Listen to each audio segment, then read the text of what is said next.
Welcome to the show. It's Anti-War Radio. I'm Scott Horton. We got a great show lined up for you today. Peter Hart from FAIR will be here. Malalai Joya, Afghan dissident, will be here. Will Grigg will be on this show, an interview I'm really looking forward to about the upcoming invasion of Mexico. But first, we turn to Gareth Porter, independent historian and journalist for Interpress Service. That's ipsnews.net. He's got a new one there, and of course also at antiwar.com/Porter, called Maliki's Doubts Threaten Post-2011 Iraq Troop Presence. Welcome back to the show, Gareth. How's things? I'm fine, thanks. Hello again. Well, I'm happy to have you here. Tell me this. What post-2011 Iraq troop presence? The deal says December 31st, 2011.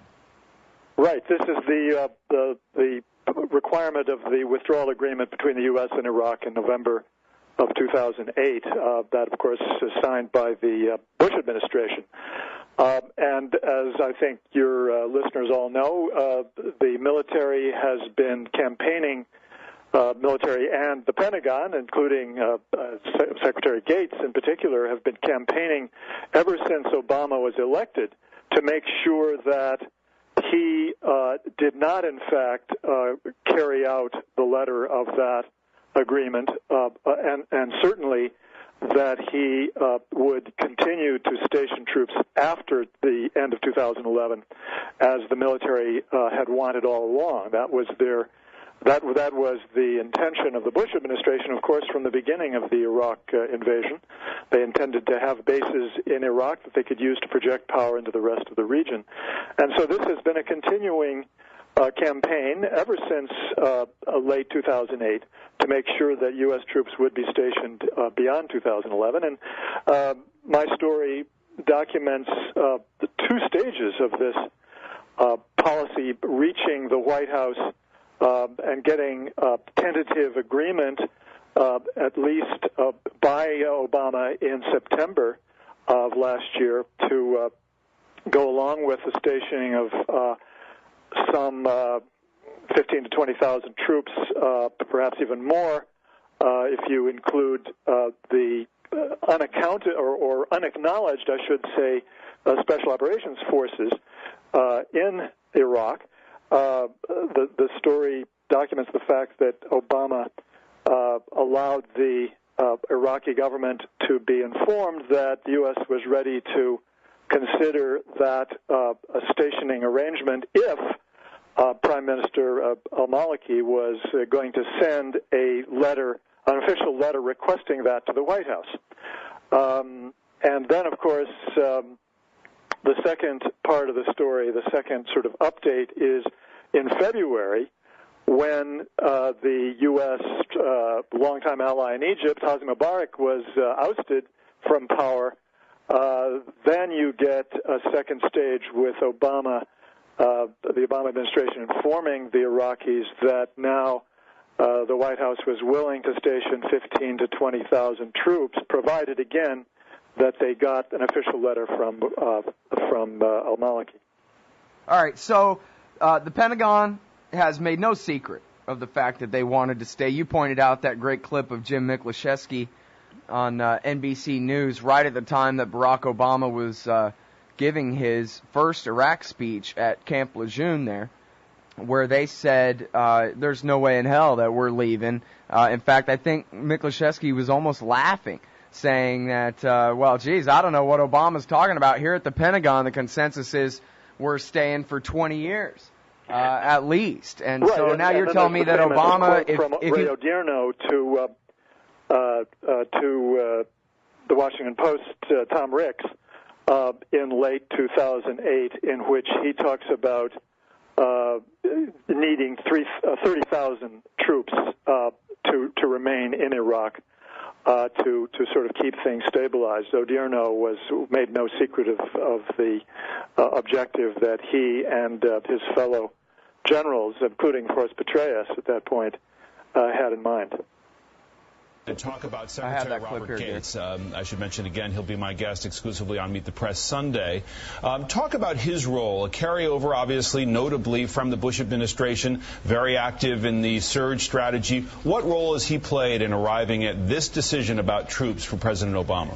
Well, I want to make two quick points about Secretary Gates. Even during the campaign, if you listen to what Secretary Gates was saying about the U.S. military operations in Iraq and what Barack Obama were saying, they were not that far apart. Secretary Gates, as early as 18 months to 2 years ago, was saying, look, everybody understands that we're going to have to start withdrawing from Iraq. But at the same time, Secretary Gates adds this caveat that, in fact, he believes significant numbers of troops will remain in Iraq for years to come. And, in fact, military commanders, despite this standard of forces agreement with the Iraqi government that all U.S. forces would be out by the end of 2011, are already making plans for a significant number of American troops to remain in Iraq beyond that 2011 deadline, assuming that that SOFA agreement would be renegotiated. And one senior military commander told us that he expects large numbers of American troops to be in Iraq for the next 15 to 20 years, David.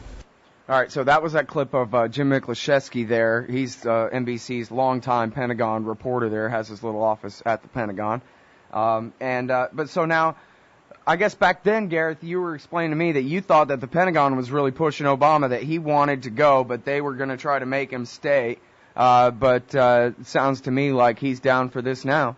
He is. There's no question about it. And I quote the Iraqis as saying that they were informed that Obama now, once Hosni Mubarak was ousted from power, more than ever wanted to be sure that he wasn't tagged with the quote, loss, unquote, of Iraq. So it appears that the loss of Mubarak made the White House more willing than before to entertain the idea of substantial U.S. troop presence in Iraq after 2011. But, of course, the second part of the story I think is really more important, Scott, and that is that there is abundant evidence now that the al-Maliki regime and Premier al-Maliki himself is simply not ready to make that request. And I think it's a multi-layered reality here that militates against the Iraqis requesting a continued U.S. troop presence. On one hand, you've got the fact that the Sadrs are now back after being really much weakened. I mean, really losing their power in southern, that is the Shiite region of Iraq. They are really back, and they are not just kingmakers. They are the strongest political military force in the country at this moment. And al-Maliki really depends, again, on the Sadrs to maintain his position, to keep his government in power. The Iraqi senior intelligence officer who told me about this made no bones about the fact that if al-Maliki were to request officially the stationing of U.S. troops beyond this year, the Sadrs would unseat him. So that's one level of political reality in Iraq. But I think now there's another level which is at least as important, and that is that you've got a new, not just Cold War, but really something approaching a hot war here between Sunnis and Shiites in the Middle East region as a whole. And of course, now it revolves around the Bahrain events where the Saudis sent troops into Bahrain to back up that government and to allow them to repress the Shiite majority. And the Iraqis are very upset about that. They are very much committed to the Shiite side in that conflict, and that is affecting, without any question, this issue of relations with the United States. All right, well, we'll have to hold it right there due to this hard break. Sorry. We'll be right back, everybody. It's Gareth Porter, antiwar.com/Porter. All right, y'all, welcome back to the show. It's Anti-War Radio. I'm Scott Horton. On the line is the great Gareth Porter, independent historian and journalist from Interpress Service. And we're talking about his new piece at ipsnews.net and at antiwar.com/Porter. Maliki's doubts threaten post-2011 Iraq troop presence. Now, part one was about how, of course, the American empire wants to stay past the December 31, 2011 deadline for the complete withdrawal of all American forces from Iraq. And we pretty much established that. And now part two here is about all the different restraints on Maliki, where even if we assume that he wanted to please his American clients or the other way around, he's restrained from doing so. So go ahead and continue to elaborate there. Really restraint. I think there is some restraint in the sense that the Sadr would unseat him, as I said, and he knows that, so he really doesn't have that option. But on the other side of the picture, I think there's really a compulsion or a push on Maliki to go much closer to Iranian foreign policy than ever before because of this Sunni-Shiite really violent confrontation now in the Middle East, now focused on Bahrain. But I should also mention that there's also a kind of subterranean confrontation here as well in Iraq itself, because the Saudis have been supporting, of course, Sunni insurgents for years in Iraq. It's well documented. They really have not made much secret of it. Certainly it has been published very widely. And that has continued despite the fact the United States has complained to the Saudis about that. And the Iraqi government is now more upset than ever before about this, about the Saudi role within Iraq, and they're claiming that the Saudis have actually sort of taken over what appears to be, on the surface at least, and the Al-Qaeda in Iraq franchise, but in fact it's kind of a false flag operation run by a former Ba'athist, Saddamist general, leader in the intelligence services from Jordan, but supported again by the Saudis. So there's a sense here that there's a big confrontation building between Iran and Iraq on one side and the Saudis and their Sunni allies on the other. And I think this is really a building story. It's a story that we're going to hear more about, and I intend to write some more about it as well. Well, it sounds like we're going to have to invade Iraq and regime change them from this, religious fundamentalist Iran-aligned Shiite dictatorship they've built there. Well, I think the real question is whether there's going to be I was being given some broad hints that the Iraqis are going to become much more involved in Bahrain. I'm not exactly sure what that means, but I think that we can look forward to more tensions and a real conflict around Bahrain here in the near future. Well, and you mean, I don't know. You got the Fifth Fleet is stationed there. There's one other part of the story, Scott, that I want to make sure people know about. I mentioned that both an American official and the Iraqi intelligence source that I got this story from agree that there's no guarantee that the al-Maliki regime is going to survive this summer. He is under a lot of political pressure there from a protest movement that the Sunnis are mounting, and one of the big questions is whether the Sadrs will join that protest movement. And should that happen, then the short-term outlook for the al-Maliki regime is very dark indeed. But there's another factor even beyond that, and that is that the Iraqi military is quite upset that al-Maliki is dawdling over and refusing to go ahead with signing this letter, sending a letter to the White House requesting the stationing of American troops. The Iraqi military, which is very close to the U.S. military, wants that very badly. And I had a hint, even more than a hint, that it could be the case that the Iraqi military would try to carry out its own move against the al-Maliki regime. In order so that they can keep the American troops there, which just means that they're going to have to fight another civil war against Moqtada al-Sadr. Yep, and I think that is certainly something to watch for very closely. Well, now, so, I mean, it's been a long time, and I know the Supreme Islamic Council ain't what it used to be and whatever, but is it fair to say that the Iraqi army right now, I guess it's the leadership roles that are most important, but that's mostly made up of old Badr Corps types rather than Mahdi army guys? Because I know there was a lot of Mahdi army that went to volunteer for the Iraqi army as well, right? That's right. Mm-hmm.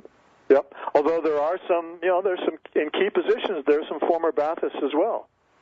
Well, look, if Maliki's biggest threat is from Sunni protesters, then he's going to really need Moqtada al-Sadr, which means that he's not going to sign Obama's document. I think that's right. I mean, I'm absolutely convinced that this is not going to happen. I think it's very, very unlikely. Let's put it that way.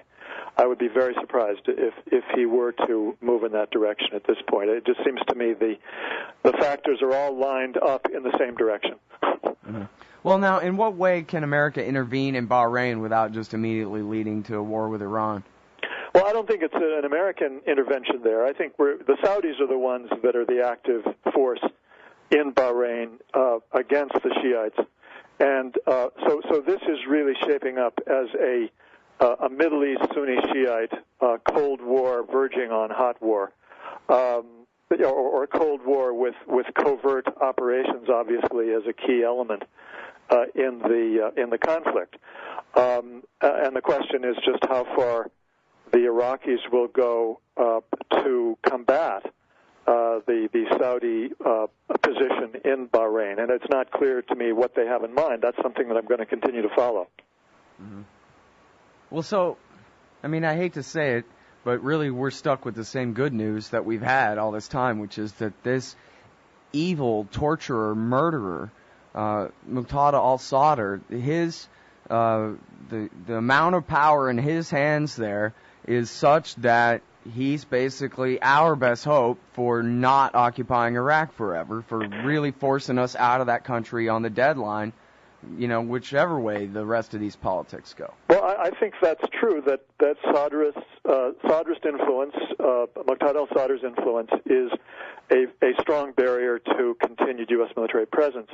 I think that one should not, at least for 2011, 2012, I think for the foreseeable future, the conflict that we're seeing emerge with greater ferocity with each passing week and month between Sunnis and Shiites has become a factor that I think is even more important in terms of the policies that the Iraqi government, the Shiite government of Iraq, as long as it's in power, is going to follow on the question of U.S. troops. Oh, man, I wish we weren't out of time because there's so much more to talk about. We'll have to do this again next week. I haven't had good Iraq coverage like this from you in a little while, Gareth. Well, there's going to be more to come. I think that this is a story that's going to continue to develop, and I'll be trying at least to do my best to follow it. Right on. Well, my eyes will be on what you write. It's antiwar.com/Porter, everybody. The great Gareth Porter. Thanks very much. Thank you.